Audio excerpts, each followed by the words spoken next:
Bon, bonjour tout le monde, ici Création. Encore une fois, je fais un petit test. Alors, aujourd'hui, je vais vous parler du jeu Castlevania 3, Dracula's Curse, sur la NES, par Konami, en 1990.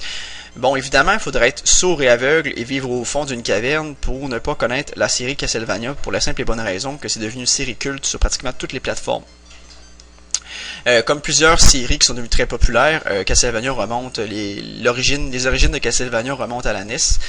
Sur la NES, il y a eu le Castlevania 1, 2 et le 3, alors que selon moi, c'est mon opinion, le Castlevania 3 est facilement et de loin le meilleur des trois opus, pour la simple et bonne raison que le 3 reprend les points forts des deux jeux du précédent et rajoute une nouvelle mécanique de jeu qui fonctionne très très bien, puis qui rend le jeu encore plus intéressant, encore le plus fun à jouer. Donc je vais vous montrer ça. Bon, encore une fois, un système de mots de passe, on n'y échappe pas. Je vais vous montrer ça. Ok. Donc on commence par écrire notre nom. Quand on écrit certains noms, je me rappelle plus c'est quoi là, mais ça nous permet de débloquer des trucs secrets, ça. Bon, c'est comme un système de mots de passe finalement. Là, alors, il jure vengeance sur Dracula qui a tué sa famille. Donc, je commence. Encore une fois, dans le jeu, la musique est excellente. Regarde un peu le HUD en haut. Ici, l'énergie du joueur, comme dans Ninja Gaiden. L'énergie du boss, comme dans Ninja Gaiden. Ici, on a les cœurs qui sont utilisés comme les points ninja dans Ninja Gaiden pour utiliser les armes spéciales. Ici, le nombre de vies. Et ici, le niveau où on est rendu. Le temps disponible aussi. Et finalement, le score, dont tout le monde se fout. Donc, si on ramasse ce truc-là, ça augmente la puissance de notre arme et la portée également. Ça, c'est notre arme. Notre arme, en appuyant sur par en haut, puis attaque, on va l'utiliser comme ça. Et voilà. Je ramasse des cœurs. On peut monter les marches, évidemment. Monter d'autres cœurs, comme ça. Bon. Les contrôles dans Castlevania sont pas mal, mais c'est très très rigide quand même. Puis c'est une des raisons pour lesquelles le jeu est aussi difficile, c'est que c'est vraiment pas fluide comme dans les derniers opus de Castlevania, comme par exemple Symphony of the Night sur la PlayStation, ou l'ensemble des jeux sur la DS comme Portrait of Ruin, puis l'autre je me souviens plus.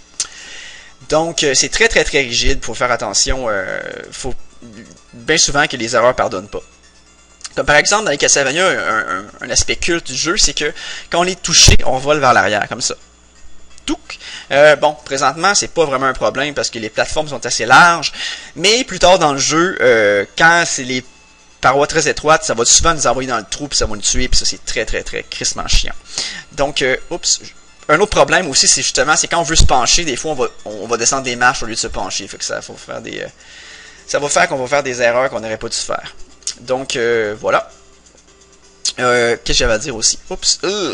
Bon, oui, autre chose, c'est que dans le jeu, une autre affaire, c'est que dans certains endroits, on peut briser les cubes, les blocs comme ça, pour découvrir des objets cachés, qui vont être très très utiles, comme par exemple une sorte de morceaux de poulet qui vont remplir notre énergie, ou d'autres bonus comme ça. Oh, fuck. Ah ouais, gros tas. Bon. Alors, je vais couper ici pour vous montrer le prochain aspect du jeu que j'aime bien. Ok. Alors, l'autre point que je voulais vous présenter, c'est que dans ce jeu-là, il y a plusieurs chemins pour se rendre jusqu'à la fin du jeu. Autrement dit, si j'ai le choix de me rendre à la tour, en montant vers les escaliers vers le haut, je vais me rendre à la tour, et en descendant vers le bas, je vais me rendre dans la forêt hantée. Donc, qu'est-ce qui est le fun, c'est qu'à plusieurs endroits dans le jeu, il y a des embranchements comme ça. Donc, chaque partie peut être sensiblement différente. Donc, si on termine le jeu par un certain chemin, on peut prendre un autre chemin pour découvrir des nouveaux endroits. Ou s'il y a certains niveaux qu'on ne réussit pas à faire, ben on a le choix de faire l'autre niveau dans lequel on peut avoir plus de facilité finalement.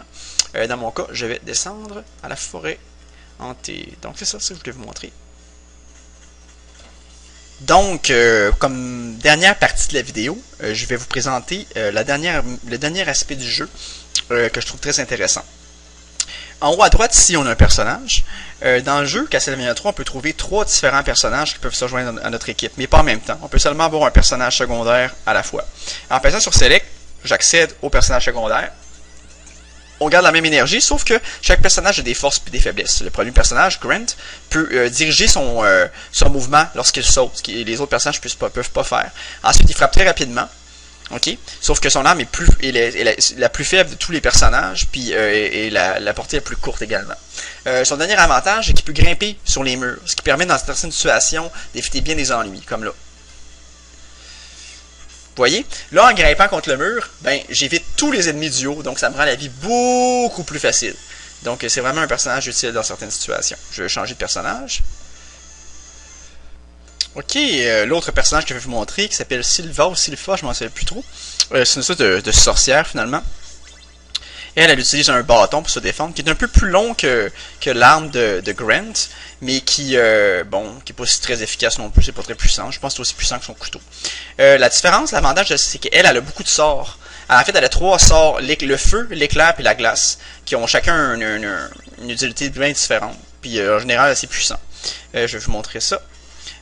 Donc, le feu, c'est ça. C'est un vague de feu comme ça. Fort pratique.